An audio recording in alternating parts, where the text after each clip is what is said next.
Chat GPT మీ అందరికి తెలుసు. Chat GPT పత్రికల అసలు రూపాన్ని అసలు భాగవతాన్ని ఎట్లా బయటికి తీసుకొస్తా ఉందో అందులో భాగంగా ఇవాళ చాట్ జీపీటీ చాలా అంశాలను కూడా మన ముందు తీసుకొచ్చింది. ఏ పత్రిక భాగవతం ఏందనేది ఇలా చాట్ జీపీటీ తీసుకొచ్చింది. ఇక్కడ చాలా పత్రికలు ఉన్నాయి. చాలా పత్రికలకు సంబంధించి ముందుగా ఈనాడు దినపత్రికలో ఇవాల్టి వార్తలు ఏమొచ్చినాయి. మొత్తం పేపర్ చదవాల్సిన పని లేదు. దాని తత్వము దాని బాధ దాని గోస అది ఏం వెళ్ళగక్తా ఉంది, కడుపులో ఏమి ఇసం పెట్టుకుంది, బయట ఏం చెప్తా ఉంది అంతా చాట్ జీపీటీ ఆర్టిఫిషియల్ ఇంటెలిజెన్స్ తీసుకొచ్చి బయట పోస్తా ఉంది.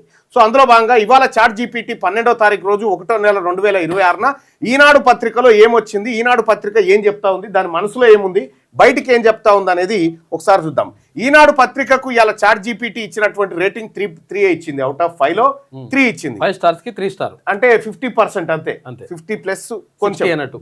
ఇక వార్తలు ఏమి ఇచ్చినాయి, లోపల ఏమున్నదంటే మెయిన్ స్ట్రీమ్ న్యూస్ వచ్చింది. పండుగలు, పరిపాలన అనేటువంటి అంశాలను మెయిన్ స్ట్రీమ్ న్యూస్, ఆ తర్వాత పండుగలు, పరిపాలన గురించి మాత్రమే మెయిన్ స్ట్రీమ్లో కనిపిస్తూ ఉంటుంది. ఇక సామాజిక న్యాయం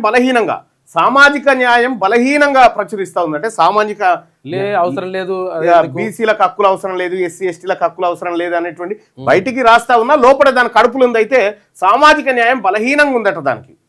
ఇక ఫోకస్ సంక్రాంతి, రాష్ట్ర పరిపాలన, అభివృద్ధి అనే అంశాల మీద ఫోకస్ చేసిందట. ఇక సామాజిక వర్గాల కవరేజ్ ఉంది. ఎంత ఉంది? బీసీ, ఎస్సీ, ఎస్టీ, మైనారిటీలకు ఈనాడు పేపర్ మొత్తం కలిపి తెలంగాణలో 90%కి ఎక్కువ ఉన్నటువంటి బీసీ, ఎస్సీ, ఎస్టీ, మైనారిటీలకేమో 25% కవరేజ్ ఇచ్చింది.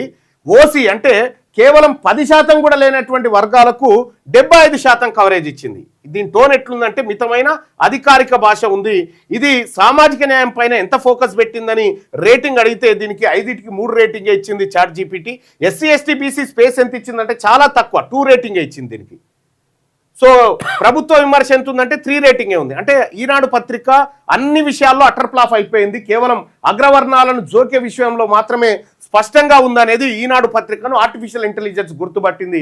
అంటే ఈనాడు పత్రిక బయట అక్షరాలు ఎన్ని రాసినా దాని కడుపులో ఉన్నటువంటి అంశం ఇది ఈనాడు కథ. అంటే ఇవాళ ఈనాడు పత్రిక కొన్నా వేస్ట్, చదివినా వేస్ట్ అనేది దీని ద్వారా అర్థం.